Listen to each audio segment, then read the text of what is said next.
Halo kan harus balik lagi sama gue Vero di segmen berita sepekan ini apa aja yang terjadi di Arsenal. Sebenarnya ini berita bukan cuma sepekan aja tapi 2 pekan juga.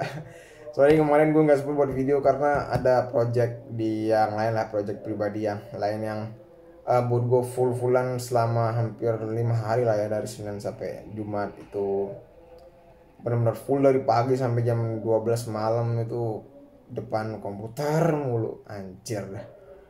Benar-benar emang ditargeting minggunya buat itu project. Tapi oke, biar gak kelamaan curhat, langsung kita bahas dari biasanya kan gue bagi dulu tuh segmen sedih, berita senang, dan berita transfer. Sekarang gue mulai dulu dari berita transfer dulu deh. Anggap aja ini kayak semacam bahas budi gue nggak upload selama 2 minggu gitu. Pertama berita transfer ya, yakni ini tentang striker. Ini gue rangkum dari Onstein dan Daily Mail ya. Daily Mail mungkin banyak diragukan, tapi Onstein mungkin cukup bisa layak nih. Dimana Arsenal itu kemungkinan tidak emang mengincar striker, tapi paling mungkin itu adalah Juli 2024, bukan Januari ya. Bukan Januari, yang dimana nanti berhubungan sama berita selanjutnya.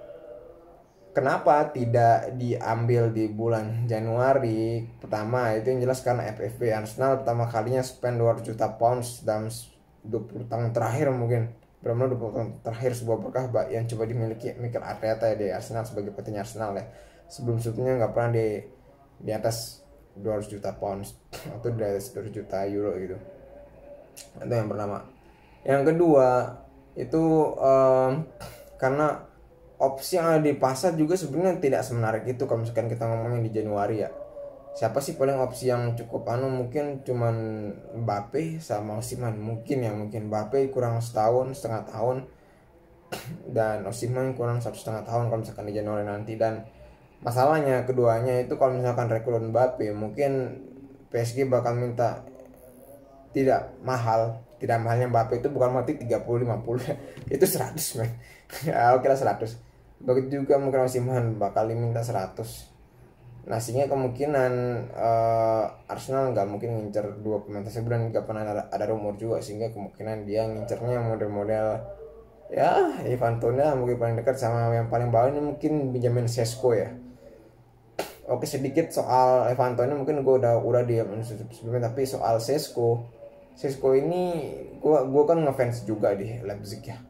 Sesko ini macam kalau lu pernah lihat tipe striker yang tinggi fisik tapi juga masih cukup lincah bukan berarti cepet ya kayak Wenger, bukan cepet, tapi emang cukup lincah buat sekedar lepas dari pressing lawan tuh iya dia bisa gitu.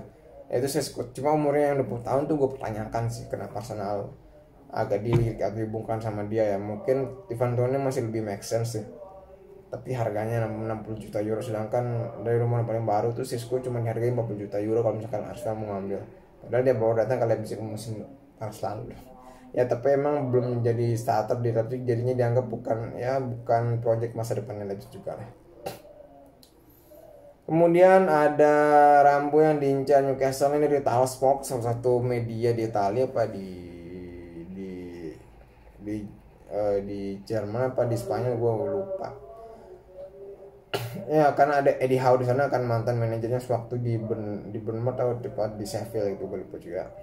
Kemudian ada Vermeeren yang ini kalau sportnya nggak salah media dari kawasan Jerman, nggak salah Jerman apa Belgia, soalnya kan Vermeeren ini pemain Belgia ya, pemain muda 14 tahun. Gue pernah bahas juga ya, gue pas ngeliat klipnya, ini cuma modal klip ya, berarti bisa menggambarkan keseluruhannya sebenarnya. Tapi dari situ kita bisa lihat gambaran besarnya bahwa ini tuh pemain yang stylish, tapi agak lambat, jujurnya agak lambat stylish. Tapi dari baseline clip itu gue lihat dia kurang pressing sih modelnya, emang tipe-tipe stylish dan kurang pressing. Terus kemudian ada Football Insider nih dari media Inggris juga, yakni Rennes harus 20 tahun atau 21 tahun sekarang, gue juga lupa, pemain dari Ajax ya, yang bermain di RB, maksudnya di right back ya. Ini satunya sempat dihubungkan sama Arsenal. Makanya gue pasti bilang kemungkinan dalam waktu tidak dekat, berarti bukan di Juli ini, mungkin yang di summer transfer Arsenal bakal ngincer fullback ya, karena berhubung pelapis fullback mereka sekarang cuma ada Tomiyasu yang bisa main di kiri, dan juga siapa namanya bukan Declan sih, Cedric Soares, sedangkan Arteta nggak percaya sama Cedric Soares kelihatannya. Akhirnya mungkin dia pengen ngincar satu lagi buat sebagai pelapis di kanan ya kalau nggak di kiri lah, kalau misalkan Tomiyasu nanti lebih diproyeksikan sebagai pelapis sayap kiri ganti-gantian sama siapa itu, Zinchenko ya, wajar sih. Dan gue nggak pernah lihat, tapi kemungkinan juga ya at least pernah bermain dalam sistem lah kalau pemain Ajax dari kecil. Kemudian ada yang paling baru yakni Arsenal. Ini berawal dari 3 media, yakni dari media Brazil, dari Fabrizio Romano ya, kalian tahu siapa itu, dan Mirror. Ini Arsenal mengincar pemain DM yakni Zubimendi. Ya ini memang sebenarnya tuh target di musim lalu sih. Di musim dingin 2023 ya, benar, musim dingin 2023 satu target yang diincar Arsenal.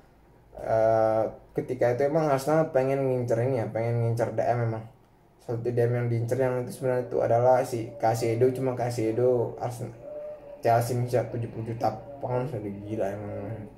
Ya Arsenal cuma mau bayar 20 juta pound, akhirnya nggak berhasil.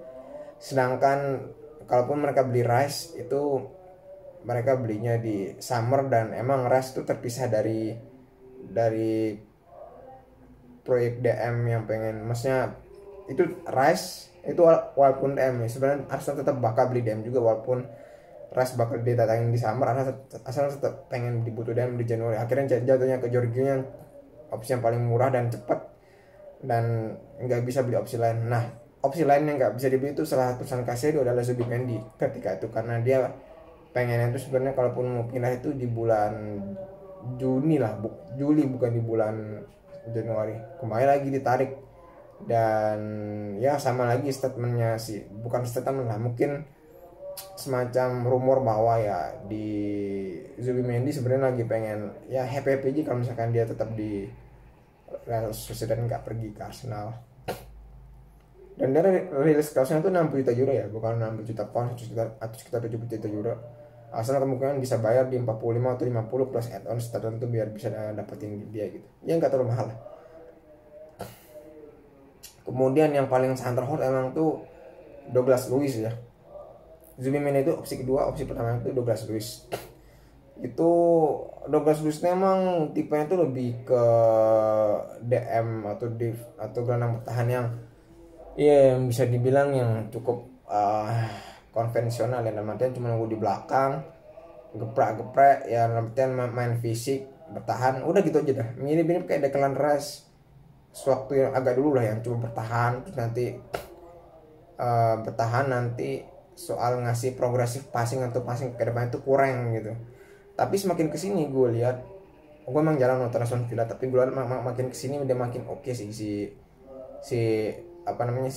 Douglas Luiz soal progresif pass-nya atau passing ke depan itu makin lebih bagus. Tapi apakah Zubimendi Douglas ini bisa dibilang pemain top yang kayak ya bisa dibilang yang membawa Arsenal ke level selanjutnya macam Declan Rice? I will say no, bukan buat saat ini, tapi dia cukup bagus lah, levelnya cukup bagus kayak Zinchenko gitu lah, masih bisa ngasih, tapi bukan yang top banget, bukan enggak, tapi bisa ngasih nilai tambah lah. And dua-duanya kalau kalian lihat, kalau misalkan kalian beberapa kali nonton cuplikannya, kalau nggak nonton sekali live gitu, keduanya ini punya tipe kesamaan yang ini bisa juga. Walaupun dia DM, dia lebih mobile, bukan kayak DM yang nunggu di belakang atau kagum macam Jorginho, Busquets maupun Amrabat di MU. Dia lebih kayak mobile, sehingga mungkin nanti bisa di switch dengan Declan Rice sekali ya sebagai box to box, karena memang melihat Partey yang sering cedera, kayaknya Arteta udah no hope lah ya sama Partey. Kemudian ada rumor dari Turki, yakni dari berita Turki, gue lupa namanya apa, pokoknya kayak bahasa Turki gitu, gue nggak hafal. Dari berita Turki, nama pemain adalah Kadioglu, left back yang sebenarnya juga bisa main di right back and bisa juga main di di back kanan sama back sayap ya. Kadioglu. Sedikit tentang Kadioglu, memang dia masih umur 24 tahun di Fenerbahce, salah satu big 3 di Turki ya. Turki sekarang by the way udah liga ke-11 ya. Udah mulai liga ke-10 atau ke-11. Pokoknya naik lah ke 10 besar. Yang sebelumnya dia cuma di liga 15-16, mungkin karena ada datangnya pemain-pemain sisa dari Italia sama dari dari Inggris, dia makin lebih bagus. Sekarang Kadioglu ini bisa main di kiri kanan. Silakan aja cek di Transfermarkt. Dan pas gue lihat cuplikannya, emang gue ngeliat ini cukup smart ya, untuk level liga-liga Turki dia cukup smart ya. Dia bisa bermain di kiri kanan, dia bukan tipe yang kayak Tierney yang maju mundur kayak undur gitu terus langsung crossing, tapi crossingnya nyampe ke Malaysia gitu. Dia ini cukup smart ya, kapan dia tahu buat crossing, kapan dia tahu buat passing bawah, kan cukup smart. Gue suka sih. Dan kalau misalkan dia Arteta kan suka sekali tipe yang cukup mobil dan bisa versatile ya. Kayaknya sih dia oke sih kalau misalkan datang ke Arsenal. Terus kemudian Arsenal juga melirik back kirinya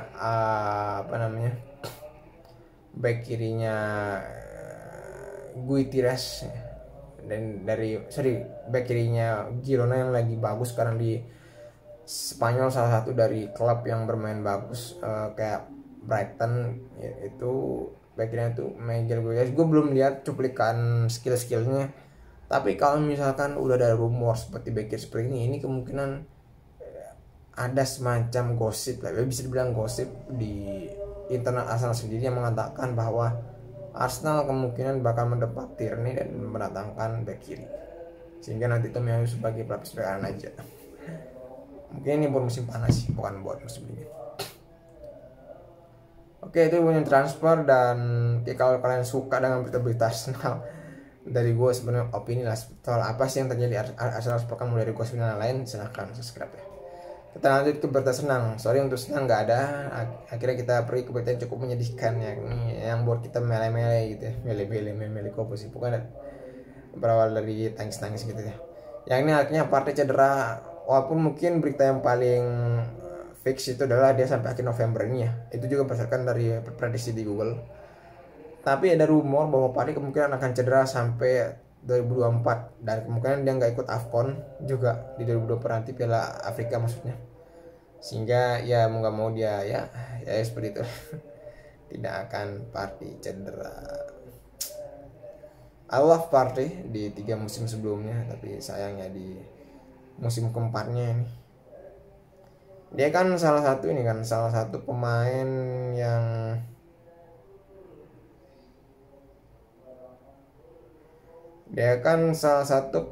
di musim pertama full Arteta yang didatangkan tahun 2020 ya. Ya salah satu pemain yang didatangkan di 2020 selain Gabriel juga satu yang tua lah di masanya Arteta. Tapi akhirnya di musim keempatnya dia harus menjalani seperti ini, dan umurnya juga udah 30 tahun juga sih. Ya oke lah ya.